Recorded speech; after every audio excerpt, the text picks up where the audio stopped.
The cicadas sang their shrill summer song as we waded through knee-high grass beneath the harsh noon sun.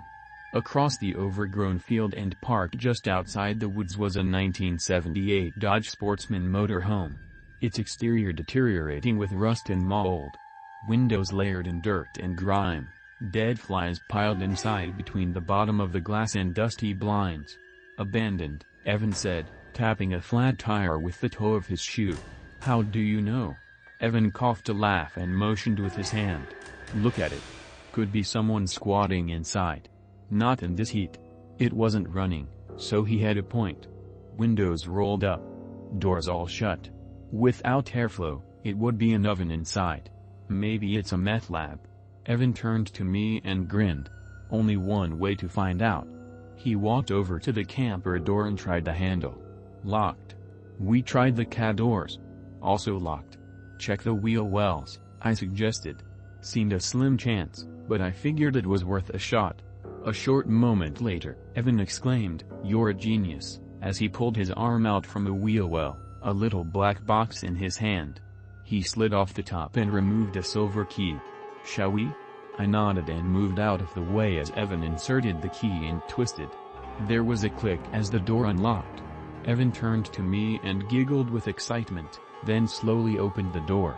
Immediately we were slapped with the most putrid, awful odor we'd ever smelled. We stumbled away from the motorhome, gagging. "I think there's a dead body in there," I said, pinching my nose. Evan was hunched over, dry heaving. "Fuck," he said, "I think you are right. Should we call the cops?" Evan straightened up and swallowed a few times. "I don't know. Maybe we should check inside first." I looked over at the motorhome and grimaced. It seemed as if the rotten pungency had physical weight to it. A thick cloud of putridity. So offensive that I worried it was poisonous. "Okay," I agreed, reluctantly. We crept back to the entrance with our mouths and noses covered, then slowly stepped into the motorhome. Flies buzzed in and out. Our shoes stuck to the floor with each step. The air was hot and humid and felt as if it left a grimy sheen on our skin. We were inside only briefly before we saw the source of the odor. A fleshy blob of a human lay like a puddle spilling over the edges of the bed at the far end of the motorhome. Slick with sweat and red in the face, she sat nude, scabbed and blistered. Despite the unbearable heat, she moved her head and blinked at us, and with a look of shock, opened her rotting mouth and screamed, "Boys! Got foo in air." She wasn't talking to us, she was hollering past us. We scrambled for the exit, spilled outside, and immediately heard frantic rustling coming from within the woods and rushing rapidly towards us. We stumbled around the outside of the motorhome, our upper halves trying to move faster than our legs could manage.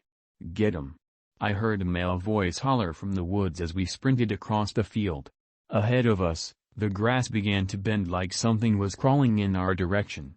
It was low and not visible in that moment, but as it came closer, we saw pink flesh of a human back peeking through, and a few feet from it, another.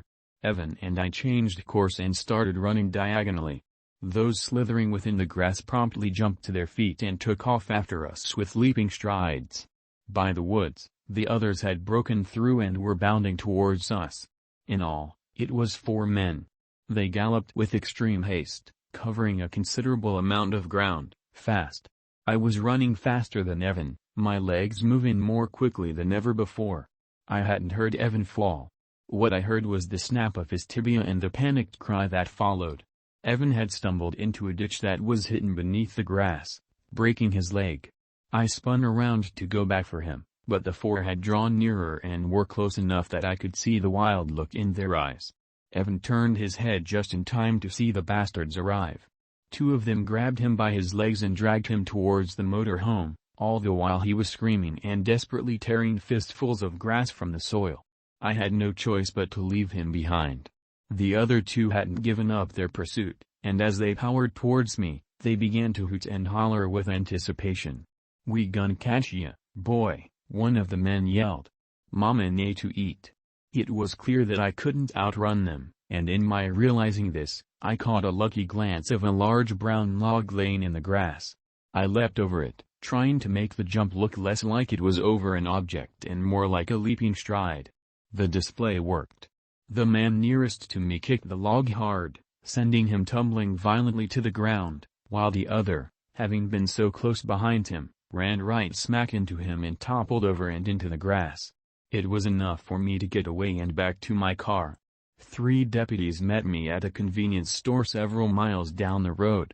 Being as far out in the middle of nowhere as I was, it took them about 15 minutes to reach me after I'd called. Once they arrived, they told me to take them to the motorhome. They kept their lights and sirens off as to not alert Evan's captors as we hurried back to the scene. Once we got back to where Evan and I had parked, I led them around a section of woods that jutted out like a peninsula, around to where the field opened up and the motorhome would be visible. We rounded the corner and into the open field, then paused. "It was over there," I panicked. "By the woods?" the deputy asked. I spun around and cried, "They've driven off. You gotta hurry." One of the deputies keyed up on his radio and called in the details of the motorhome. He sent 2 deputies out to the road to track them down and waited for others to show up before searching where the motorhome had been parked. They found bent grass and fresh tire tracks grooved into the soil, leading to the road. Laying where the motorhome had been parked, were 4 flat tires. The motorhome traveled east once they hit the road, but the trail ended quickly. It's been months. Still no sign of them. There's a lot of land out here. A lot of places to hide. Checking it all takes time. The cops have been splitting time between this and their other cases, but without their whole force looking, I'm not sure they'll ever find my friend, or those who took him. But I'm still looking. And I won't stop until I find them.